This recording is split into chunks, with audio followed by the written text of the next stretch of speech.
देखिए, एक बड़ी खबर आई है इजराइल से।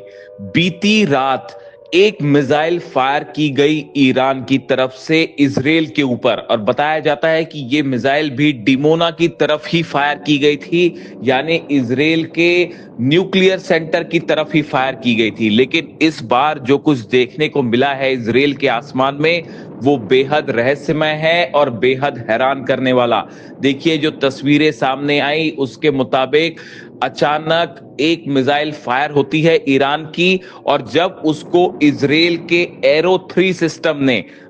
उसको इंटरसेप्ट किया, उसके बाद इजराइल का आसमान नीला हो गया और नीले रंग की रोशनियां दिखाई देने लगी। ये पहला मौका है जब ये कहा जा रहा है कि ये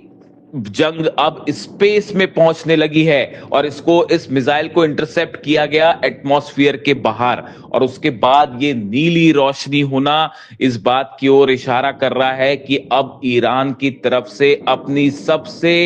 खतरनाक मिसाइल्स और सबसे खतरनाक हथियार निकाले जाने लगे हैं।